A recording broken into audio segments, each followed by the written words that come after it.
அனைவருக்கும் வணக்கம் நண்பர்களே. தமிழக இளைஞர்கள் மற்றும் வேலையில்லா பட்டதாரிகள் ஆவலுடன் எதிர்பார்த்து கொண்டிருந்த டிஎன்பிஎஸ்சி குரூப் 4 2024க்கான அறிவிப்பு இன்று டிஎன்பிஎஸ்சியால் அதிகாரப்பூர்வமாக வெளியிடப்பட்டுள்ளது. இதுதான் இந்த வருஷத்துடைய முதல் நோட்டிஃபிகேஷன் 1/2024 அறிவிப்பு நாள் 30/1/2024. இந்த டிஎன்பிஎஸ்சி குரூப் 4 ப்ரிப்ரேஷனில் மொத்த காலி பணியிடங்கள் 6244 காலி பணியிடங்கள் இருக்குது. இந்த 6244 காலி பணியிடங்களானது எந்தெந்த டிபார்ட்மெண்ட்டில் எவ்வளோ இருக்குது அப்படிங்கிறத நம்ம இந்த காணொலியில் தெளிவாக பார்க்கலாம். அது மட்டும் இல்லாமல் எப்படி அப்ளை பண்ணணும் முழு விபரமும் நம்ம இந்த வீடியோவிலேயே பார்க்க போகிறோம். முதல்ல முக்கிய அறிவிப்பு, இது தேவையானதை மட்டும் பார்க்குறோம். இதில் முக்கிய அறிவுரைகள் அப்படிங்கிறது பார்த்துக்கோங்க. அடுத்ததாக முக்கியமான நாட்கள் மற்றும் நேரம், இது மிக முக்கியமானது. அறிவிக்கை நாள், நோட்டிஃபிகேஷன் டேட் இன்னைக்கு. இணைய வழி விண்ணப்பங்களை சமர்ப்பிப்பதற்கான கடைசி நாள் மற்றும் நேரம் என்னைக்கு அப்படின்னா 28/2/2024 அன்னைக்கு நைட்டு 11:59 அன்றைக்கி நைட்டு வரைக்கும் அப்ளை பண்ணலாம். டிஎன்பிஎஸ்சிக்கும் டிஆர்பிக்கும் ஒரு வித்தியாசம் இருக்கும். என்ன வித்தியாசம் அப்படின்னா, ஒரு லாஸ்ட் டேட் ஒரு டேட் இருந்துச்சுன்னா அன்றைக்கி நைட்டு 11:59 வரைக்கும் டிஎன்பிஎஸ்சியில் அப்ளை பண்ண முடியும். ஆனால் டிஆர்பியில் அப்படி கிடையாது. லாஸ்ட் டேட்டு கொடுத்தாங்கன்னா அன்றைக்கி லாஸ்ட் டேட் 5 மணி வரைக்கும் தான் அப்ளை பண்ண முடியும். இது ரெண்டுக்குமே உள்ள வித்தியாசம். ஏன் அப்படின்னா, நான் இதில் அனுபவப்பட்டிருக்கேன். நான் ஒரு சில தேர்வை இந்த கடைசி நேரத்தில் அப்ளை பண்ணும்பொழுது 5 மணியோடய டிஆர்பி முடிஞ்சிடும். நமக்கு நைட்டு வரைக்கும் இருக்கும் அப்படின்ட்டு அப்ளை பண்ணும்போது பார்த்தோம் அப்படின்னா 5 மணியோட முடிஞ்சிடும். அதனால் நண்பர்கள் தேதி நேரத்தை சரியாக பார்த்துக்கோங்க. 28/2/2024. அடுத்தது விண்ணப்ப திருத்தம் என்ன அப்படின்னா, என்னைக்கு லாஸ்ட் டேட் சொல்லியிருக்காங்களோ அந்த டேட்டில் இருந்து பாருங்கள். அடுத்ததாக இந்த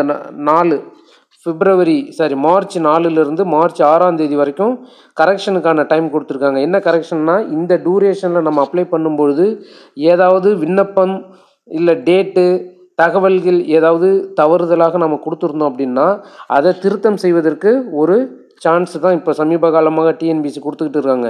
ஏன்னா ஒவ்வொருத்தவங்களும் ஃபோன் பண்ணி அவங்களுக்கு புகார் தெரிவிக்கும் பொழுது அதன் பிறகு நமக்கு எவ்வளோ கரெக்ஷன் இருந்தாலும் பண்ண முடியாது அப்படிங்கிறது இவங்க தெளிவாகவே சொல்லிடுறாங்க. அதுக்கு இடையில நீங்கள் அப்ளை பண்ணிவிட்டு ஒரு சில மிஸ்டேக் நம்ம கண்டுபிடிப்போம். அப்படி கண்டுபிடிக்கும் பொழுது ஏதாவது கரெக்ஷன் இருந்துச்சுன்னா இந்த மார்ச் 4ஆம் தேதியிலேருந்து மார்ச் 6ஆம் தேதிக்குள்ளே நம்ம பண்ணிக்கணும். என்றைக்கு எக்ஸாம் டேட் அப்படின்னா பாருங்கள், 9/6 ஜூன் மாதம் காலையில் எக்ஸாம் நடக்குது. 9:30லேருந்து 12:30 மணி வரை தேர்வு நடைபெற இருக்கிறது. இதுதான் நமக்கான முக்கியமான நாட்கள். இப்போ நம்மளுடைய சேனலில் இதோடைய தமிழ் வெர்ஷனையும் கொடுக்குறோம், இங்கிலீஷ் வெர்ஷனையும் கொடுக்குறோம். ஒரு சில பேர் எனக்கு இங்கிலீஷில் தான் புரியும் அப்படின்னா அது இங்கிலீஷ்லேயும் படித்து பாருங்கள். படித்து பார்த்துட்டு இந்த டிஎன்பிஎஸ்சி குரூப் 4 சம்மந்தமாக எந்த அப்ளை பண்ணும்போது நீங்கள் ஏதாவது ப்ராப்ளம் ஃபேஸ் பண்ணீங்க அப்படின்னா நீங்கள் எந்த நேரத்தில் வேணாலும் என்னுடைய காண்டாக்ட் நம்பர் கால் பண்ணலாம். என்னுடைய காண்டாக்ட் நம்பருக்கு கால் பண்ணுங்கள். என்னுடைய நம்பர் 8344504137. இது என்னுடைய நம்பர். நம்முடைய சேனலில் டிஎன்பிஎஸ்சி குரூப் 4 டெட்டு எல்லா தேர்வுக்கும் நாம் நோட்ஸு ஆன்லைன் கிளாஸ் ப்ரிப்பேர் பண்ணி கிளாஸ் எடுத்துக்கிட்டு இருக்கோம். மெட்டீரியலும் ரெடி பண்ணி வச்சுருக்கோம். அது தேவைப்படும் தேர்வர்கள் நீங்கள் கால் பண்ணி பேசலாம். அடுத்ததாக விண்ணப்பிக்கும் முறை அப்படிங்கிறது பாருங்கள். தேர்வர்கள் டிஎன்பிஎஸ்சி இணையதளத்தில் இதை ஓப்பன் பண்ணி தான் நம்ம விண்ணப்பிக்க போகிறோம். திருத்தம் அதுவும் நம்ம ஏற்கனவே சொல்லிட்டோம், அந்த எந்த டேட்லேருந்து இது வரைக்கும் பண்ணணும் அப்படின்னு. பதவி விருப்பத் தெரிவு அது எந்தெந்த இதில் என்னென்ன போய் நம்ம இப்போ இதில் ஒரு டிஃப்ரெண்ட் என்ன அப்படின்னா, இந்த குரூப் 4 பொறுத்த வரைக்கும் ப்ரீவியஸ் எக்ஸாம்லாம் பார்த்தோம் அப்படின்னா 10th குவாலிஃபிகேஷனுக்கான இது தான் இருந்துச்சு குரூப் 4ல். இப்போ இதில் பார்த்தோம் அப்படின்னா நிறைய டிகிரி முடித்ததும் குரூப் 4ல் கால்ஃபர் வந்திருக்கு. குவாலிஃபிகேஷன் டிகிரி முடிச்சதுக்கும் குரூப் 4ல் வந்திருக்கு. அதனால் நாம் எக்ஸாம் அப்ளை பண்ணும்போது எந்தெந்த எக்ஸாமுக்கெலாம் அப்ளை பண்ணுறோம் அப்படிங்கிறத அங்கே போய் தெளிவாக சொல்லணும் அப்படின்னு சொல்லியிருக்கிறாங்க. அப்போது மேலே குறிப்பிடப்பட்டுள்ள பதவிகளுக்கு மட்டும் விண்ணப்பிக்க விருப்பம் உள்ள தேர்வர்கள் இந்த மேலே குறிப்பிட்டுள்ளது வனக்காவலர் எனப்படும் ஃபாரஸ்ட் கார்டு, ஃபாரஸ்ட் வாட்சர் என்ற விருப்பத்தினை மட்டும் தெரிவு செய்ய வேண்டும். சரிங்களா? இந்த இதுக்கு மட்டும்தான். இதுக்கு தேர்வர்கள் இவ்வறிவிக்கையில் சேர்க்கப்பட்டுள்ள தமிழ்நாடு வனச்சார்பு நிலை பணியில் அடங்கிய தமிழ்நாடு வனத்துறையில் உள்ள வன காப்பாளர் ஓட்டுநர் உரிமத்துடன் கூடிய வன பதவிகளுக்கான தெரிவுக்கு பரிசீலிக்கப்பட வேண்டுமெனில் அவர்களது விருப்பத்தினை இணையவழி விண்ணப்பத்தில் பதிவு செய்ய வேண்டும். எனவே தேர்வர்கள் இணையவழி விண்ணப்பத்தில் கீழே குறிப்பிடப்பட்டுள்ளபடி பதவிகளை கவனமாக தேர்ந்தெடுக்க வேண்டும். எந்த ஒரு தேர்வரும் அவசரப்பட்டு பண்ணாதீங்க. ஏகப்பட்ட டைம் இருக்குது. அதனால் 1 by 1 தெரிஞ்சுக்கிட்டு பண்ணுங்கள். இண்டிவிஜுவலாக பண்ணுறவங்க பண்ணுங்கள். நிறைய நண்பர்கள் போய் ப்ரௌசிங் சென்டரில் பண்ணும்பொழுது அவங்களும் சில தவறுகள் பண்ணிடுறாங்க. அதனால் தெரிஞ்சுக்கிட்டு பொறுமையாக 1 by 1 என்னென்ன விஷயம் அப்படிங்கிறத இந்த தமிழ் அறிவிக்கை, இங்கிலீஷ் நோட்டிஃபிகேஷன் ரெண்டுமே நம்ம குரூப்பில் அனுப்புகிறோம். இதோடைய டிஸ்கிரிப்ஷன் பாக்ஸ்லேயும் லிங்க் தரேன். நான் ஓப்பன் பண்ணி தெளிவாக படித்ததுக்கு பிறகு போய் அப்ளை பண்ணுங்கள். ஆர்வ கோளாறில் தவறு பண்ணி ஏதாவது ஒரு பிரச்சனையை ஃபேஸ் பண்ண வேண்டாம். அடுத்ததாக, மேலே குறிப்பிடப்பட்டுள்ள பதவிகளுக்கு விண்ணப்பிக்க விருப்பம் இல்லாத இதர பதவிகளுக்கு மட்டும் விண்ணப்பிக்க விருப்பமுள்ள தேர்வர்கள் வனக்காப்பாளர், வனக்காவலர் அல்லாத ஏனைய பதவிகள் என்ற விருப்பத்தினை தெரிவு செய்ய வேண்டும். மேக்சிமம் யாரும் எனக்கு இந்த வேலை வேணான்னு யாரும் சொல்ல போகிறதில்ல. ஒருவேளை எனக்கு இந்த இதுக்கு தான் நான் அப்ளை பண்ணுறேன் அப்படின்னு நீங்கள் அப்ளை பண்ணினீங்க அப்படின்னா அதற்கான ஆப்ஷனை சரியாக தெரிவு செய்யுங்க. இந்த அறிவிக்கையில் குறிப்பிடப்பட்டுள்ள அனைத்து பதவிகளுக்கும் விண்ணப்பிக்க விருப்பமுள்ள தேர்வர்கள் அனைத்து பதவிகளும் என்ற விருப்பத்தினை தெரிவு செய்ய வேண்டும். என்னுடைய அன்பான வேண்டுகோள் என்ன அப்படின்னா, நீங்கள் பர்டிகுலராக இந்த இதுக்கு தான் போய் அப்போ எழுதுகிறேன் அப்படின்னு எழுத வேண்டாம். முடிஞ்ச வரைக்கும் எல்லாருமே அனைத்து பதவிகளும், ஏன்னா நமக்கு வேலை தான் முக்கியம். இந்த வேலை வேணும் அப்படின்னு அடம் பிடிச்சோம் அப்படின்னா அது பிரச்சனை. அதனால் பர்டிகுலர் போஸ்டிங் செலக்ட் பண்ண வேண்டாம். அனைத்து பதவிகளுக்கும் அப்படிங்கிறத செலக்ட் பண்ணிட்டீங்கன்னா எந்த பிரச்சனையும் கிடையாது. அடுத்ததாக, தடை செய்யப்பட்ட பொருட்கள் அப்படிங்கும்பொழுது அதெல்லாம் நமக்கு தெரிஞ்ச விஷயம். அதை பேசி டைம் வேஸ்ட் பண்ண வேணாம். எச்சரிக்கை அப்படிங்கும்பொழுது பணம் கொடுத்து ஏமாற வேண்டாம் அப்படிங்கிறது ஒவ்வொரு தேர்வுக்கும் அவங்க சொல்லிக்கிட்டு தான் இருக்கிறாங்க. அதோடைய உண்மைத்தன்மை என்ன அப்படிங்கிறது நம்மளுடைய மனசாட்சிக்கு தெரியும். அடுத்ததாக, முக்கியமான விவரம், எந்தெந்த டிபார்ட்மெண்ட்டில் எவ்வளோ பணியிடங்கள் இருக்குது அப்படிங்கிறத நம்ம பார்த்துக்கோங்க. சம்பள விகிதம், நமக்கு சம்பளம் முக்கியம் கிடையாது. இருக்கிற சூழ்நிலையில் சம்பளத்தை பற்றி பார்க்க வேண்டாம். சரிங்களா? நம்ம என்ன பதவி, எவ்வளோ வேக்கண்ட் இருக்குது அப்படிங்கிறத மட்டும் இப்போ பார்க்குறோம். விஓஓ என அழைக்கப்படும் கிராம நிர்வாக அலுவலர் 108 காலி பணியிடங்கள். இன்னொன்று, மொத்த காலி பணியிடங்கள் 6244ன்னு சொல்லியிருக்காங்க. கண்டிப்பாக இது ஒரிஜினல் காலி பணியிடங்கள் கிடையாது. கிட்டத்தட்ட 10,000க்கும் மேற்பட்ட, இன்னும் 20,000 கூட சொல்லலாம், காலி பணியிடங்கள், ஏகப்பட்ட காலி பணியிடங்கள் அரசு பணிகளில் இருக்குது. தமிழக அரசு நிதி நெருக்கடியால் தத்தளித்து கொண்டு இருக்கின்ற காரணத்தால் அவங்களால என்ன பண்ண முடியாது, போஸ்டிங் போட முடியல. ஏதோ இது வருஷத்துக்கு வருஷம் கால்ஃபர் பண்ணணும், எலெக்ஷன் அடுத்தது வருது, அந்த ஒரு காரணத்துக்காக தான் ஏதோ மினிமம் யானை பசிக்கு சோளப்பொரி அப்படிங்கிற ஒரு கருத்துக்கு போல் அவங்க என்ன பண்ணுறாங்க, ஏதோ குறிப்பிட்ட போஸ்டிங்கை குறிப்பிட்ட இடைவேளையில் ஃபில் பண்ணிக்கிட்டு இருக்கிறாங்க. அதுதான் உண்மை. அதனால் இப்போது நீங்கள் காலி பணியிடங்களை பற்றி நினச்சிக்கிட்டு படிக்க வேண்டாம். கண்டிப்பாக காலி பணியிடங்கள் எதிர்காலத்தில் இதை விட 2 மடங்கு கூடுவதற்கான வாய்ப்புகள் அதிகமாக இருக்குது. லாஸ்ட்டு டிஎன்பிஎஸ்சி குரூப் 2 குரூப் 4லேயும் அப்படி தான் நம்ம பேசியிருந்தோம். இப்போவும் அதை தான் சொல்கிறோம். காலி பணியிடத்தை பற்றி நீங்கள் ஒரி பண்ண தேவையில்லை. கண்டிப்பாக கூடுறதுக்கான வாய்ப்புகள் இருக்குது. இப்போது கிராம நிர்வாக அலுவலர் பணியிடங்கள் 108, இளநிலை உதவியாளர் இதில் தான் அதிகமாக இருக்குது, 2442. இளநிலை உதவியாளர் இதெல்லாம் எந்தெந்த டிபார்ட்மெண்ட் அப்படிங்கிறத பார்த்துக்கோங்க. இது நமக்கு தேவையில்லை, இப்போ நேரம் வீணாக்க வேண்டாம். நமக்கு எந்த பணி எவ்வளோ காலி பணியிடங்களாக தான். இளநிலை உதவியாளர் மகளிர் மேம்பாட்டு நிறுவனத்துக்கு 10, இளநிலை உதவியாளர் தமிழ்நாடு வக்பு வாரியத்துக்கு 27, இளநிலை உதவியாளர் தமிழ்நாடு குடிநீர் வடிகால் வாரியம் 49, இளநிலை உதவியாளர் தமிழ்நாடு சிறு தொழில் கழகம் 15. இது போன்ற ஏகப்பட்ட காலி பணியிடங்கள் இருக்குது. அடுத்தது தட்டச்சர், நம்ம நண்பர்களுக்கு ஃப்ரெண்ட்ஸுங்களுக்கு அதிகமாக சொல்கிறது என்ன அப்படின்னா, டைப்ரைட்டிங் முடிங்கன்னு எல்லாமே சொல்லிக்கிட்டு இருந்தோம். அதனால் இன்னும் இதன் பிறகு வரக்கூடிய ஒவ்வொரு டிஎன்பிஎஸ்சி குரூப் 4லேயும் ஈக்குவல் வெயிட்டேஜ் எவ்வளோ காலி பணியிடங்களோ அதுக்கு சரிபாதி அளவு டைப்பிஸ்ட்டுக்கான காலி பணியிடங்கள் தான் வரும். ஏன்னா எல்லாமே கம்ப்யூட்டரைஸ்டு ஆக்குனதால் கண்டிப்பாக டைப் ரைட்டிங் முடித்தோம் அப்படின்னா குரூப் 4ல் நல்ல ஒரு வாய்ப்பு இருக்குது. இதில் தமிழ்நாடு அமைச்சு பணி, நீதி அமைச்சு பணி, தலைமைச் செயலக பணி, சட்டமன்ற பேரவை செயலக பணி, இதில் மொத்தமாக 1653 இருக்குது. அதுபோல் இங்கே பாருங்கள், ஷார்ட்கன் சுருக்க தட்டச்சர் நிலை 441, இது எல்லாமே கொடுத்துருக்கோம். தெளிவாக பாருங்கள். கிட்டத்தட்ட 32 வகையான பணி துறை, 32 வகையான காலி பணியிடங்களில் மொத்த பணியிடங்கள் 6244 இருக்குது. நேரம் கிடைக்கும்போது அதனுடைய சம்பளம் எவ்வளோ அப்படின்னு பார்த்துக்கோங்க. அடுத்ததாக, சிறந்த விளையாட்டு வீரர்களுக்கான இடஒதுக்கீடு பொருந்தும் தேர்வுகளில் தேவையான காலி பணியிடங்கள் குறைக்கப்பட்டுள்ளன.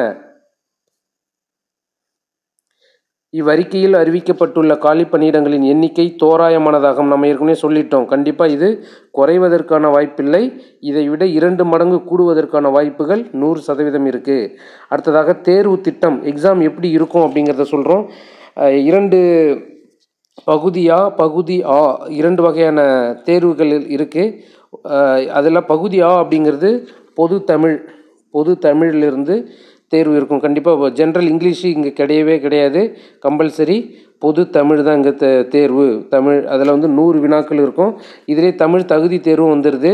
ஒவ்வொரு வினாக்கும் 1.5 மதிப்பெண்கள். அப்போ மொத்த மதிப்பெண்கள் 100 வினாக்களுக்கு 150. அடுத்ததாக 2வது பகுதி, அதுதான் ஜிகேன்னு சொல்கிறாங்க. பொது அறிவு கூட ஜிகே, ஜென்ரல் தமிழ் ஜிகே அப்படின்னு சொல்லுவோம். அந்த 2வது பகுதியில் என்ன பண்ணுறாங்க அப்படின்னா 75 வினாக்கள் பொது அறிவுக்கு ஒதுக்கிடுறாங்க. மீதமுள்ள 25 வினாக்கள் ஆப்டிடியூடுக்கு, 25 வினாக்கள் ஆப்டிடியூடுக்கு. ஆக மொத்தம் 100 வினாக்கள் இதிலே வந்துடுது ஜென்ரல் ஸ்டடீஸில். இதில் ஒவ்வொரு வினாக்கும் இதே தமிழ் போன்று 1.5 மதிப்பெண்கள் அப்படிங்கும்பொழுது 150. மொத்த மதிப்பெண்கள் எவ்வளோ? 300. அப்போது மொத்த வினாக்கள் 100 + 100 200. மொத்த மதிப்பெண்கள் 150 + 150 300. தேர்வு நேரம் எவ்வளோ அப்படின்னா 3 மணி நேரம் அப்படின்னு தான். குறைந்தபட்ச தகுதி அப்படிங்கிறது 90. கண்டிப்பாக இதை நிறைய பேர் பார்த்துட்டு நான் டிஎன்பிஎஸ்சியில் குவாலிஃபைடு ஆகிட்டேன் அப்படிங்கிறாங்க. இது டெட் எக்ஸாம் கிடையாது. குவாலிஃபைடு ஆகிறதுக்கு ஜஸ்ட்டு நாம் போஸ்டிங்க்கு மேக்ஸிமம் மார்க் வாங்கணும். இதெல்லாம் காலத்தையே மறந்துடுங்க, இது வேண்டாம். இதில் தகுதியாகி நமக்கு சர்டிஃபிகேட் கொடுக்க போகிறதில்ல. அந்த சர்டிஃபிகேட் எங்கேயும் யூஸ் ஆகக்கூடியதும் இல்லை. ஓகே. அடுத்ததாக முக்கியமானது, பகுதி ஆவில் குறைந்தபட்ச தகுதி மதிப்பெண்களான, பாருங்கள், குறைந்தபட்ச தமிழில் பாஸ் பண்ணி இருக்கணும். என்ன தான் நீ ஜென்ரல் ஸ்டடீஸில் 100க்கு 100 எடுத்தாலும் பகுதி ஆ முதல் பகுதியில் இருக்கக்கூடிய 40% மதிப்பெண்கள் அப்படின்னு சொல்லியிருக்காங்க பாருங்கள். 60 வினாக்கள் கிடையாது, 40% அப்படிங்கும்போது அது என்ன ஆகிடும்? 60 மதிப்பெண்கள் வந்துடும். நாம் 60 மதிப்பெண்கள் எடுத்தே ஆக வேண்டும். அப்போ தான் தமிழ் குவாலிஃபைடு ஆக முடியும். இப்போ தமிழக அரசால் நடத்தப்படக்கூடிய அனைத்து தேர்வுகளுக்கும் சரிங்களா, தமிழ் தகுதி தேர்வு கட்டாயமாக்கியாச்சு. அந்த தமிழ் தகுதி தேர்வில் நீ 59 மதிப்பெண்கள் எடுத்து ஜிகேவில் 150 நீ எடுத்தாலும் என்ன இல்லை, நீங்கள் தகுதி பெற முடியாது அப்படிங்கிறது தெளிவாக சொல்லிட்டாங்க. இப்போது தமிழ் முக்கியம் அப்படிங்கிறத பார்த்துக்கோங்க. அடுத்ததாக, வாரியம், சிபிஎஸ்சின்னு சொல்கிறோம்ல, வாரியம் பல்கலைக்கழகத்தில் ஆங்கில பாடத்தை மட்டுமே படித்த மாற்றுத்திறனாளிகள் இயலாமையின் சதவீதத்தை பொருட்படுத்தாமல் தமிழ் தகுதி மற்றும் மதிப்பீட்டு தேர்வை எழுதுவதிலிருந்து விலக்கு பெறலாம். இது யாருக்கு? ஒன்லி மாற்றுத்திறனாளிகளுக்கு மட்டும்தான், மற்றவங்களுக்கு யாருக்கும் விலக்கு கிடையாது. எழுத்து தேர்வுக்கான பாடத்திட்டம் பின்னாடி கொடுத்துருக்குறாங்க. தேர்வு எழுதும்போது பின்பற்ற வேண்டிய வழிமுறைகளும் பின்னாடி இருக்குது. அடுத்ததாக, தகுதி, வயது வரம்பு இதெல்லாம் பாருங்கள். என்ன இருக்கணும் அப்படின்னா 1/7/2024 அன்னைக்கு நோட்டிஃபிகேஷன் என்னைக்கு வருது? 1/7/2024 அன்று 18 வயது நிரம்பியவராக இருக்க வேண்டும். அன்னைக்கு தான் 1/7/2024 அன்னைக்கு 18 வயது நிரம்பி இருக்க வேண்டும் மற்றும் 32 வயதினை நிறைவடைந்திருக்க கூடாது. அதுக்கு ஒரு சில கம்யூனிட்டி அவங்களுக்கு சிறப்பு சலுகைகள் இருக்குது. அது என்னென்னு கீழே பார்க்கலாம். கிராம நிர்வாக அலுவலர், வனக்காப்பாளர், ஓட்டுநர் உரிமத்துடன் கூடிய வனக்காப்பாளர், வனக்காவலர் மற்றும் வனக்காவலர் பழங்குடியினர் இளைஞர்களுக்கு ஆகிய பதவிகளுக்கு தேர்வர்கள் 1/7/2024 அன்று மினிமம் ஏஜ் லிமிட் அவங்களுக்கு மட்டும் 27 வயது நிரம்பி இருக்க வேண்டும். 32 வயதை அடைந்திருக்க கூடாது. சரிங்களா? அப்போ அந்த வயது வரம்பு சலுகைகள் யார் யாருக்கு என்னென்ன அப்படிங்கிறத பாருங்கள். மினிமம் ஏஜ் லிமிட் சொல்லிட்டோம், 18 முடிஞ்சிருக்கணும். மற்ற எல்லா தேர்வுகளுக்கும் அந்த விஓஓ மற்றும் வனக்காப்பாளர் பணிகளுக்கு மட்டும் அந்த 21 நிரம்பி இருக்க வேண்டும். எந்த டேட்டு படி பார்த்துக்கோங்க. இதில் தவறுகள் பண்ணாதீங்க. மேக்ஸிமம் நீங்கள் பொய்யான தகவல் கொடுத்தாலும் அங்கே இப்போலாம் வரக்கூடிய சாஃப்ட்வேர் வந்து நம்மளை ரிஜெக்ட் பண்ணிடுது. உன்னுடைய டேட்டா பொறுத்த கொடுத்தாலே நீங்கள் இந்த டேட்டுக்கு 21 வயசு 18 வயசு கம்ப்ளீட்டடா அப்படிங்கிறத தெளிவாக சாஃப்ட்வேரே ரிஜெக்ட் பண்ணிடுது. அப்படி அதனால் எனக்கு வந்து பொய்யான 21 வயசு ஆகலை, தவறான தகவல் கொடுத்து நான் உள்ளே போய் ரிஜிஸ்டர் பண்ணினாலும், தேர்வு எழுதி நீங்கள் செலக்ட் ஆனாலும் அப்பாயின்மெண்ட் ஆர்டர் கிடைக்காது. டிஎன்பிஎஸ்சி உங்கள் மேலே கிரிமினல் வழக்கு போடுறதுக்கான வாய்ப்புகள் இருக்குது. அதனால் அந்த தவறுகளை செய்ய வேண்டாம். ஓகே, அடுத்ததாக அந்த வயது வரம்பு சலுகைகள் சொல்லியிருந்தோம். மினிமம் பேசிட்டோம். இப்போ மேக்சிமம் என்னென்ன அப்படின்னு பாருங்கள்.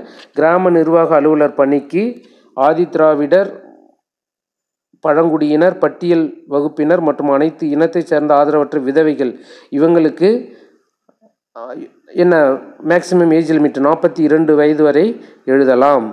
இவங்களும் அதே போல் மிகவும் பிற்பட்ட வகுப்பினர், சீர்மரபினர், இவங்க எல்லாத்துக்குமே பிற்படுத்தப்பட்டோர், இவங்க எல்லாமே 42 மேக்சிமம் ஏஜ் லிமிட் இங்கே இருக்கிறது எல்லாமே. அடுத்து இது வரிசை எண், பதவி பெயர், கிராம அலுவலர் பணிக்கு மட்டும். அடுத்ததாக இருக்கக்கூடியது பாருங்கள். 2 இருந்து இந்த 14 வரைக்கும் இருக்கக்கூடியதுக்கு வந்து இந்த பட்டியல் இனத்தினருக்கு 37 வயசு அதிகபட்சமும், சீர் வகுப்பினருக்கு வந்து 34 அதிகபட்சமும். இது என்னென்ன நேம் அப்படிங்கிறது பார்த்துக்கோங்க. அடுத்ததாக இந்த வரிசை எண் 15 இருந்து 28 வரை உள்ள பணிகளுக்கு அதிகபட்சம் வயது வரம்பு இல்லை. அதிகபட்சம் வயது வரம்பு அப்படிங்கிறது மேக்ஸிமம் அவங்க 60 வரைக்கும் சொல்லியிருக்காங்க. பின்னாடி அது பேராகிராஃப் இருக்குது. அதிகபட்ச வயது வரம்பு நீங்கள் 55 வயதாக இருந்தாலும் எழுதலாம். ஆனால் 59 60க்கு பிறகு எழுத முடியாது அப்படின்னு சொல்கிறாங்க. அந்த ஏஜுக்காரவங்க யாரும் எழுத போகிறது இல்லை. இருந்தாலும் ஒரு சில பேர் இருக்கலாம். அதனால் அதிகபட்ச வயது வரம்பு இதுக்கு இல்லை. அடுத்ததாக வனக்காப்பாளர், ஓட்டுநர் உரிமத்துடன் கூடிய வனக்காப்பாளர், வனக்காவலர், வனக்காவலர் பழங்குடியின இளைஞர் இவங்களுக்கு வந்து இவங்களுக்கான ஏஜ் லிமிட்டு மேக்ஸிமம் 37 தான். இவங்களுக்கும் 37 தான். இதுக்கான சுருக்கம் பா அப்படின்னு போட்டிருக்காங்களா, பிற்படுத்தப்பட்டோர், அவங்க யார், இஸ்லாமியர், எல்லாதோர் அப்படிங்கிற எல்லா விவரங்களும் இதில் இருக்குது. அடுத்ததாக இது ஏஜ் லிமிட்டு நம்ம சொல்லிட்டோம். அதனால் இந்த முன்னாள் இராணுவத்தினர், சான்று ஆவணங்கள் அது எல்லாமே தெளிவாக பார்த்துக்கோங்க. அடுத்ததாக கல்வி தகுதி முக்கியமான ஒன்று. கல்வி தகுதி அப்படிங்கிறது இங்கே சொல்லியிருக்கிறது குறைந்தபட்ச பொது கல்வி தகுதி கட்டாயம் பெற்றிருத்தல் வேண்டும் அப்படிங்கிறது. நம்ம ஏற்கனவே நான் சொல்லியிருந்தேன் 10ஆம் வகுப்பு எஸ்எஸ்எல்சி அப்படிங்கிறது குரூப் 4க்கு வந்து மினிமம் குவாலிஃபிகேஷன். சாரி, எஸ்எஸ்எல்சிக்கு வந்து குவாலிஃபிகேஷன், குரூப் 4க்கு வந்து மினிமம் குவாலிஃபிகேஷன் எஸ்எஸ்எல்சி தான், 10ஆம் வகுப்பு தான். ஆனால் இங்கே கூடுதலுக்கு டிகிரிக்கான கல்வி தகுதியும் கொடுத்துருக்குறாங்க. அப்போ கொடுக்கும்பொழுது அது எது இருக்குது அப்படிங்கிறது தெளிவாக பார்த்துக்கோங்க.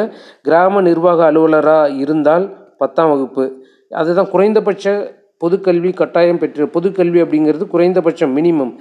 இது எவ்வளோ 10 தான் நமக்கு. அப்போ அது 10ஆம் வகுப்பு முடிச்சிருக்கணும். இளநிலை உதவியாளர் பிணையத்துக்கும் 10ஆம் வகுப்பு, இளநிலை உதவியாளர் பிணையமற்றதுக்கும் 10ஆம் வகுப்பு முடிச்சிருக்கணும். இதுக்கு கல்வி தகுதி கட்டாயம் பெற்றிருந்தாலும் ஏன்னா இது எல்லாமே. அடுத்ததாக இளநிலை உதவியாளர் தமிழ்நாடு குடிநீர் வடிகால் வாரியம் அப்படின்னு என்ன சொல்லிட்டாங்க, எனி டிகிரின்னு சொல்லிட்டாங்க. இவங்க இந்த இதுக்கு வந்து 10ஆம் வகுப்பு பொருந்தாது, இது எனி டிகிரி. அப்போது 10th முடித்தவங்க அனைத்து பதவிகளுக்கும் அப்படின்னு கொடுக்க முடியாதாங்க. டிகிரி முடித்தவங்க அனைத்து பதவிகளுக்கும் நீங்கள் அப்ளிகேஷனில் ஆப்ஷன் கொடுக்கலாம். ஏன் அப்படின்னா 10th மட்டும் நிறைய போஸ்டிங் இருக்குது, 10th இல்லாமல் டிகிரிக்கும் நிறைய போஸ்டிங் இருக்குது. டிகிரி முடித்தவங்க அப்ளை பண்ணும்போது அனைத்து பதவிகளுக்கும் அப்படிங்கிற ஆப்ஷனை சூஸ் பண்ணலாம். ஆனால் இவங்க என்ன பண்ண முடியாது, 10th +2 முடித்தவங்க அனைத்து பதவிகளுக்குன்னு சொல்ல முடியாது. உங்களுடைய குவாலிஃபிகேஷனுக்கு தகுந்தது போல் என்ன போஸ்டிங் இருக்கோ அதை கொடுங்க. அங்கீகரிக்கப்பட்ட அடுத்ததும் பாருங்கள் டிகிரி தான். அடுத்தது இளநிலை உதவியாளர் தமிழ்நாடு வகுப்பு வாரியத்துக்கு என்ன சொல்லியிருக்காங்க, ஒரு எனி டிகிரி இருக்கணும். அது மட்டும் இல்லாமல் சட்டம் மற்றும் சட்டம் அல்லாத இதர பட்டம் பெற்றவர்களுக்கிடையே ஏனைய தகுதிகள் இணையானதாக இருப்பின் சட்டத்தில் பட்டம் பெற்றவர்களுக்கு முன்னுரிமை அளிக்கப்படும். இது எல்லாமே மேக்ஸிமம் என்ன இருக்குது, டிகிரி தான். ஏதோ ஒரு டிகிரி கொடுத்துருக்குறாங்க. அப்போ தட்டச்சர் பார்த்தோம் அப்படின்னா 10th படிச்சிருக்கணும். அது இல்லாமல் அரசு தொழில்நுட்ப தட்டச்சு தேர்வில் கீழ்கண்டவர் தேர்ச்சி இருக்கணும். அது என்ன அப்படின்னா தமிழ் அல்லது ஆங்கிலத்தில் முதுநிலை அல்லது தமிழ் முதுநிலை மற்றும் ஆங்கிலத்தில் இளநிலை, ஆங்கிலத்தில் முதுநிலை மற்றும் தமிழில் இளநிலை, எப்படி கேட்டகரி இருந்தாலும் சரி முடிச்சிருக்கணும். தமிழ்நாடு டைப்ரைட்டிங் அந்த இதில். அதுக்கு அடுத்தது இந்த தட்டச்சர். இது போன்ற ஒவ்வொரு பணிகளுக்குமான கல்வி தகுதி கொடுத்துருக்குறாங்க. இதை 1 by 1 பாருங்கள்.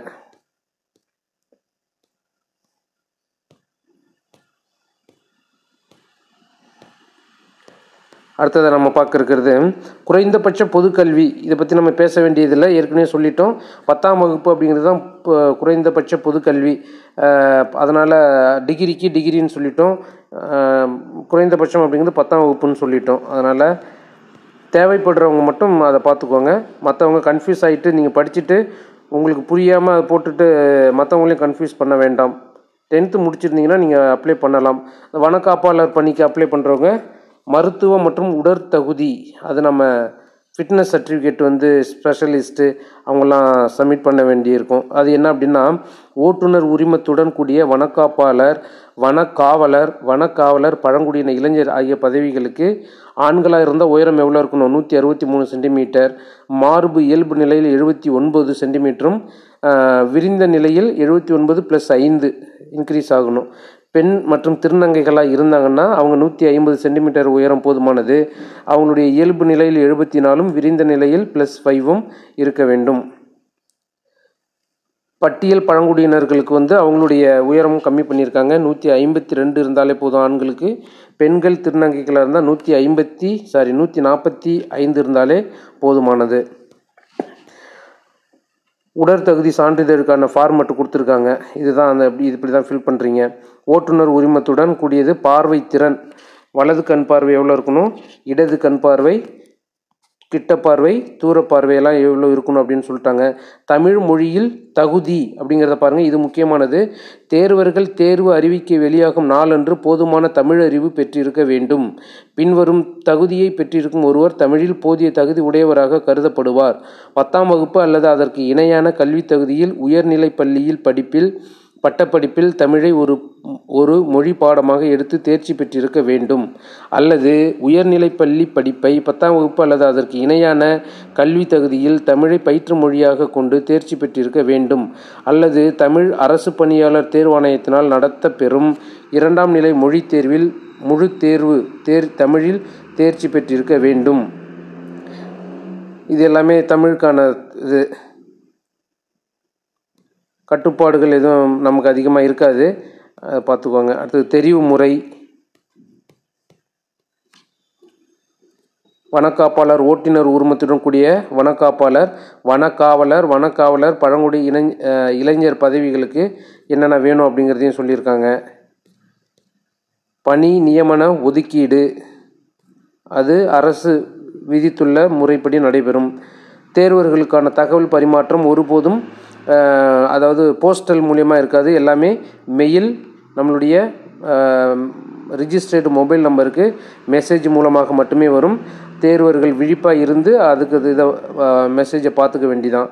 அடுத்ததாக தொடர்பு, ஏதாவது சந்தேகம் இருந்துச்சு அப்படின்னா நம்மளுடைய டிஎன்பிஎஸ்சி டோல் ஃப்ரீ நம்பர் நேரிலோ அல்லது இந்த நம்பருக்கு கால் பண்ணியோ நம்மளுடைய சந்தேகத்தை கேட்டுக்கொள்ளலாம். நான் பல டைம் கால் பண்ணியிருக்கேன், நம்பர் பிஸியாகவே இருக்கும். அதெல்லாம் பொறுமை காத்து நம்மளுடைய சந்தேகத்தை வாங்க முடியும். ஒரு வாரம் வெயிட் பண்ணிலாம் சில தகவல்கள் நான் வாங்கியிருந்திருக்கேன். அதனால் நம்பர் வந்து பிஸியாகவே இருக்குது அப்படின்ட்டு சொல்லிட்டு இருக்க வேண்டாம். பெரும்பாலான அரசு துறை வந்து நம்மளுடைய ஃபோன் காலுக்கு பதில் ப்ராப்பராக இல்லை, எடுத்து ரிசீவரை கீழே வச்சுருவாங்க, இல்லை எடுக்கிறது கிடையாது. ஆனால் டிஎன்பிஎஸ்சி அப்படி இல்லை, முடிஞ்ச வரைக்கும் நம்மளுடைய கேள்விக்கு பதில் சொல்கிறாங்க. டிஆர்பி ஓரளவு பரவாயில்ல, மற்ற எந்த துறையாக இருந்தாலும் அதுக்கு ரெஸ்பான்ஸ் பண்ணுறதில்ல. அதனால் ஒரு டைம் 2 டைம் கால் பண்ணிவிட்டு பேசலை அப்படின்னு விட்டுறாதீங்க. முயற்சி செஞ்சுக்கிட்டே இருங்க, உங்களுடைய சந்தேகத்தை கிளியர் பண்ணிக்கலாம். அவங்களும் கிளியர் பண்ணல அப்படின்னா உங்களுக்கு எந்த சந்தேகம் இருந்தாலும் என்னுடைய நம்பருக்கு நீங்கள் காண்டாக்ட் பண்ணிங்கன்னா உங்களுடைய சந்தேகத்தை நான் எந்த நேரத்தில் வேணாலும் கிளியர் பண்ணுறேன். அடுத்தது இது தொடர்பாக வழக்கு நிறைய நிலுவையில் இருக்குது. மாண்பமை சென்னை உயர்நீதிமன்றத்தில் மற்றும் சென்னை உயர்நீதிமன்றத்தின் மதுரை கிளையிலும் ஏதேனும் வழக்குகள் நிலுவையில் இருப்பின் அவற்றின் மீதான இறுதி ஆணைகளுக்கு உட்பட்டு தற்காலிகமாக தெரிவுகள் செய்யப்படும். ஒரு தேர்வு வந்துச்சுன்னா அதில் பல கேஸ் உள்ளே வந்துடுது. அது யார் மேலே குறை சொல்கிறதுன்னு தெரியல. தேர்வர்கள் மத்தியில் சொல்கிறதா இல்லை தேர்வு நடத்தக்கூடிய நிறுவனங்கள் அரசு துறைகள் மீது சொல்கிறதான்னு தெரியல. தேர்வு நடத்தக்கூடிய துறைகள் உண்மையாக நியாயமாக நேர்மையாக வெளிப்படையாக தேர்வு நடத்தினா கேஸுக்கு வேலையே கிடையாது. ஆனால் எனக்கு தெரிஞ்சு எந்த ஒரு துறையும் உண்மையாக நேர்மையாக வெளிப்படையாக தேர்வுகள் நடத்தாமல் இருந்ததுக்கான காரணம் தான் இவ்வளோ கேஸுகள் டிஆர்பி மேலேயும் டிஎன்பிஎஸ்சி மேலேயும் இவ்வளோ கேஸ் ரிஜிஸ்டர் ஆகிருக்கு. அது ஏனோ தள்ளி போயிட்டே இருக்குது. கடந்த வாரம் கூட போன வருஷம் நடந்த டிஎன்பிஎஸ்சி குரூப் 2க்கான ஒரு தீர்ப்பு வந்துச்சு. நம்ப முடியல. ஏன் அப்படின்னா நான் அதில் அனுபவப்பட்டிருக்கேன். டிஎன்பிஎஸ்சி குரூப் 2 எக்ஸாம் மெயின்ஸ் நான் போய் எழுதியிருந்தேன். எழுதும் பொழுது என்னென்னமோ பிரச்சனைகள் நான் நேரடியாக ஃபேஸ் பண்ணேன்னா நானும் பார்த்தேன். ஆனால் தீர்ப்புக்கும் அங்கே நடந்த சம்பவத்துக்கும் தொடர்பே இல்லை அப்படிங்கிறது போல் தீர்ப்பு வந்திருக்கு. அதனால் நம்மளுடைய இயலாமை அதெல்லாம் தாண்டி போக முடியல. நீதிமன்றத்தின் மேலேயோ இல்லை வேறு எது மேலேயோ நம்மளால் புகார் சொல்லிக்கிட்டு இருக்க முடியல. பட் எதுவோ உண்மையான தீர்ப்பு வந்துருச்சு. அது எதுவும் பண்ண முடியாது. அதனால் நம்பிக்கை வைத்து தேர்வு நம்ம எழுதுவோம். அடுத்ததாக தேர்வு முடிவு எப்போ வெளியிடுறாங்க அப்படிங்கிறதையும் சொல்லியிருக்கிறாங்க. அடுத்த வருஷம் தான் தேர்வு முடிவு வெளியே வருமா பார்த்துக்கோங்க. எக்ஸாம் எப்போ நடக்குது, எக்ஸாம் நடத்துறது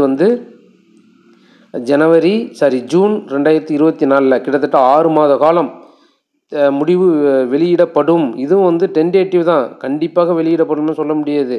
ஒரு வருஷம் கழிச்சுலாம் ரிசல்ட் வந்திருக்கு. கால தாமதமாகும் ஒவ்வொரு முடிவும் பிழையானதாக இருக்கும் அப்படின்னு நிறைய சென்டென்ஸில் நம்ம படிச்சிருக்கோம். காலம் தாமதிக்கும் ஒவ்வொரு தீர்ப்பும் தேவையற்றது, நம்பகத்தன்மையற்றது அப்படின்னு சொல்லுவோம். இன்றைக்கி நம்ம டெக்னாலஜி வளர்ந்த காலத்தில் ஒரு தேர்வு எல்லாமே ஓஎம்ஆர் ஷீட்டு தான். அதுவும் பார்த்துக்கோங்க. இது கிடையாது, ஆன்லைன் எக்ஸாம் கிடையாது. கண்டிப்பாக இது ஓஎம்ஆர் எக்ஸாம் தான். கிட்டத்தட்ட 25 லட்சம் தேர்வர்கள் எழுதுவார்கள் அப்படின்னு நான் நினைக்கிறேன். 25 லட்சம் தேர்வர்கள் எழுதுவாங்க. இருந்தாலும் அவர்கள் 6 மாத காலம் முடிவு பண்ணியிருக்கிறாங்க. காத்திருப்போம். அடுத்ததாக இணையதளம் எக்ஸாம் எந்த வெப்சைட்டில் போகணும் அப்படின்னு கொடுத்துருக்காங்க. புதுசாக அப்ளை பண்ணுறவங்க மேக்ஸிமம் இருக்கலாம். இதுக்கு முன்னாடி இருந்தவங்க 1 டைம் ரிஜிஸ்ட்ரேஷன் அப்படிங்கிறது நிரந்தர பதிவு அப்படிங்கிறது தெரியும்.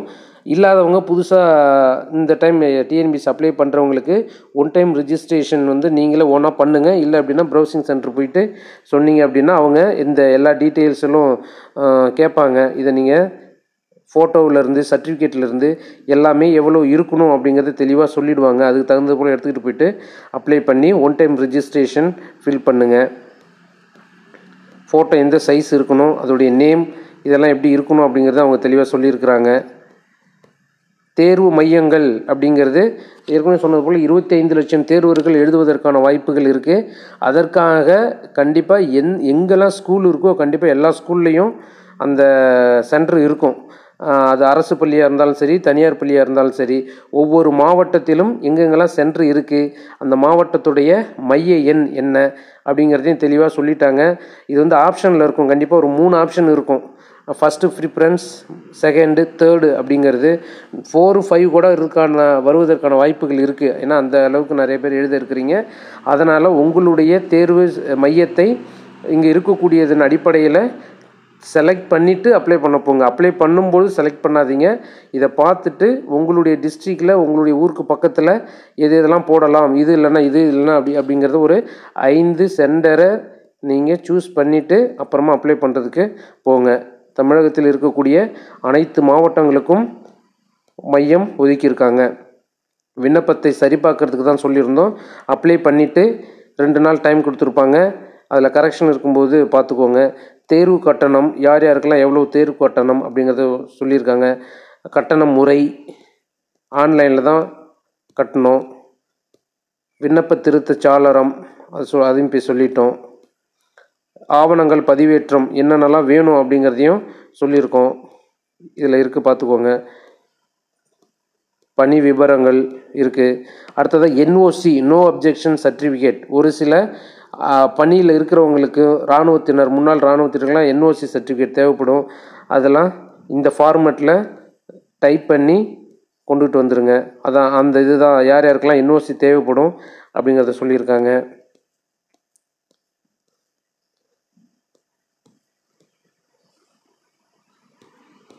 முன்னாள் இராணுவத்தினர். அடுத்தது தேர்வரால் சமர்ப்பிக்கப்பட வேண்டிய உறுதிமொழி. அவங்களுக்கு என்ன பண்ணியிருக்காங்க அப்படின்னு பாருங்கள். அது யார் அப்படின்னா இராணுவத்தில் இருக்கிறவங்களுக்கு தான் அது. அந்த சர்டிஃபிகேட்டும் இராணுவத்தில் இருக்கிறவங்களுக்கு தேவைப்படுது. அடுத்தது மாற்றுத்திறனாளிகளாக இருந்தாங்க அப்படின்னா அவங்களுடைய ஜென்ரல் ஃபார்ம் ஏற்கனவே நிறைய வாங்கியிருப்பீங்க. எழுதினவங்க புதுசாக எழுதுகிறவங்க இந்த ஃபார்மெட்டை யூஸ் பண்ணி யார் யார்கிட்ட சைன் வாங்கணுமோ அதை சைன் வாங்குங்க. இது எல்லா டாக்குமெண்ட்டும் ரெடி பண்ணிட்டு தான் நம்ம என்ன பண்ண முடியும், அப்ளை பண்ண போக முடியும். அதனால் அதாவது மாற்றுத்திறனாளியாக இருக்கிறவங்க அவங்களுக்கானதை சர்டிஃபிகேட்டை ரெடி பண்ணிங்க. தமிழ் தகுதி தேர்வு, அதாவது தமிழ் தகுதி தேர்வு பின்னாடி பேசுவோம். அவங்களும் என்ன பண்ணி ஆகணும், சர்டிஃபிகேட்டை ரெடி பண்ணிவிடுங்க.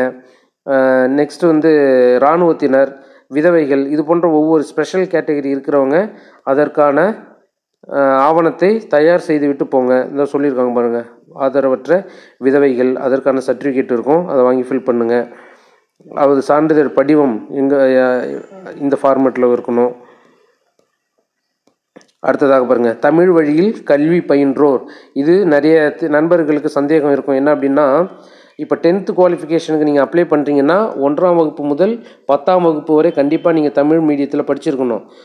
8ஆம் வகுப்பு வரை தமிழில் படிச்சுட்டு 9, 10 இங்கிலீஷ் மீடியத்துக்கு போனீங்கன்னா நீங்கள் தமிழ் வழி தகுதிக்கான சிறப்பு சலுகையை பெற இயலாது.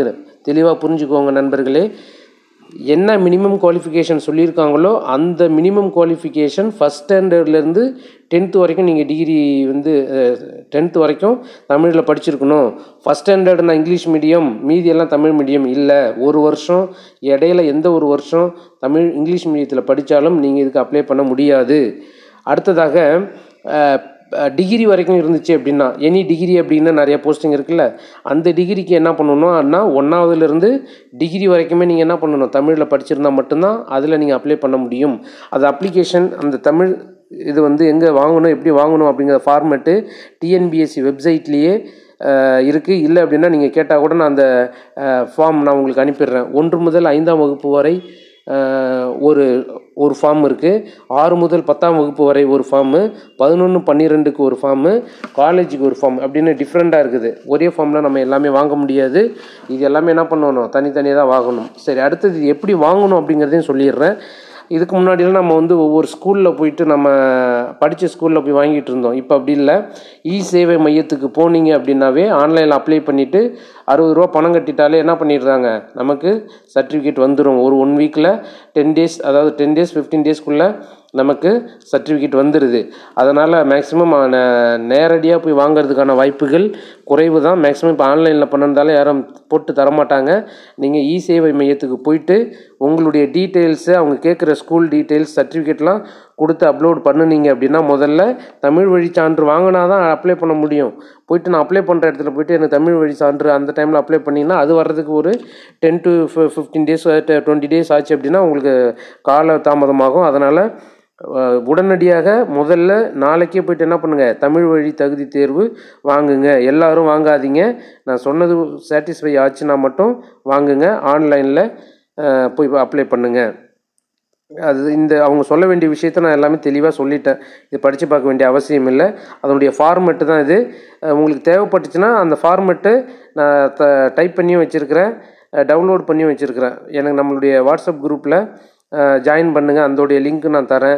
TNPSC group 4 preparation, TET preparation, அனைத்து போட்டித் தேர்வுகளுக்கான ப்ரிப்பரேஷனுக்கான கிளாஸஸும் நம்ம இதில் போய்கிட்டு இருக்குது. அதனால் உங்களுக்கு எந்த விதமான உதவிகள் தேவைப்பட்டாலும் நம்முடைய வாட்ஸ்அப் குரூப்பில் என்னை கேட்டிங்க அப்படின்னா நான் உங்களுக்கு எந்த நேரத்திலும் உதவி செய்ய தயாராக இருக்கேன். அடுத்து கம்யூனிட்டி வைஸ் யாரெல்லாம் எங்கெங்கே வந்து அப்ளை அது சர்டிஃபிகேட் வாங்கணும், அது எல்லாமே இதில் இருக்குது. நமக்கு முக்கியமான விஷயத்தை மட்டும்தான் நம்ம சொன்னோம். அது பார்த்து படிச்சிருங்க. அடுத்ததாக இதுதான் சிலபஸ். இந்த சிலபஸை பற்றி நம்ம தனி வீடியோவை போட்டிருக்கோம். அதற்கான லிங்க்கையும் நான் உங்களுக்கு அனுப்பிடுறேன். என்னென்ன ஜென்ரல் தமிழ் 100 மதிப்பெண்கள், பொது ஜென்ரல் ஸ்டடீஸ் 100 மதிப்பெண்கள், அதற்கான சிலபஸ் வந்து இருக்குது. இதற்கான லிங்க் நான் தனியாகவே உங்களுக்கு அனுப்பிடுறேன். டிஎன்பிஎஸ்சி குரூப் 4 ப்ரிப்பரேஷனுக்கு என்னென்ன படிக்கணும் அப்படிங்கிறது இங்கே இருக்குது. ஜென்ரல் இங்கிலீஷ் அப்ஜெக்டிவ், கட்டாய தமிழ் மொழி தகுதி மற்றும் மதிப்பீட்டு தேர்வு, ஒன்லி ஃபார் டிஃப்ரென்ஷியலி ஏபிள்டு, இது எல்லாருக்கும் கிடையாதுன்னு சொல்லியிருக்காங்க பாருங்கள். இவங்க தமிழ் படிக்காதவங்களுக்கு எக்ஸாம்ஷன் ஃபார் அப்பியரிங் இன் கட்டாய தமிழ் மாற்று தேர்வு, அவங்களுக்கு மட்டும் இது.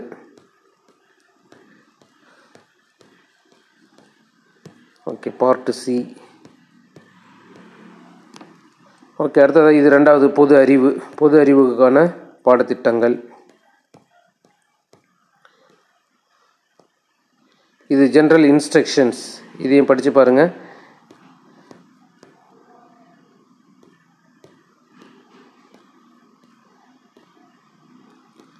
ஓஎம்ஆர் ஷீட்டில் எப்படி ஷேர் பண்ணணும் அப்படிங்கிறது இருக்குது. நம்ம டிஎன்பிஎஸ்சி கோச்சிங் கிளாஸ், அதாவது ஆன்லைன் கிளாஸஸ்லேயே இதை பற்றிலாம் நம்ம நிறையா பேசுவோம். எப்படி பண்ணணும், புதுசாக வரவங்களுக்கு தெரியாது.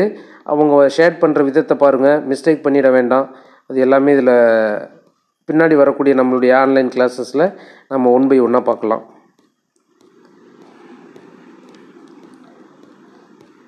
கையொப்பமிடுதல், வினாத்தாள்களை எப்பப்பெல்லாம் செல்லாது, அதாவது டிஸ்குவாலிஃபைடு பண்ணுவாங்க, ஓஎம்ஆர் ஷீட்டில் என்னென்ன பண்ணணும், என்னென்ன பண்ணக்கூடாது அப்படிங்கிறது எல்லாமே இதில் பண்ணியிருக்காங்க. மார்க் வந்து குறைப்பாங்க, நெகட்டிவ் மார்க் உண்டு, எல்லாருக்கும் கிடையாது. ஒரு சில மிஸ்டேக் நம்ம பண்ணும்பொழுது அதற்கான மதிப்பெண்கள் குறைப்பதற்கான வாய்ப்புகளும் இதில் இருக்குது. அதையும் பாருங்கள். தகுதி நீக்கம் எப்போ செய்யப்படுவாங்க, குற்றத்தன்மை, என்னென்ன நம்ம தப்பு பண்ணியிருக்கோம், குற்ற வழக்குகள் இருந்துச்சுன்னா அதுக்கான பனிஷ்மெண்ட்டு, இல்லை நம்ம எக்ஸாம் ஹாலில் மிஸ்பிஹேவ் தொந்தரவு பண்ணோம் அப்படின்னா அதுக்கு தகுந்தது போல் சில பனிஷ்மெண்ட் இருக்குது. இது எல்லாமே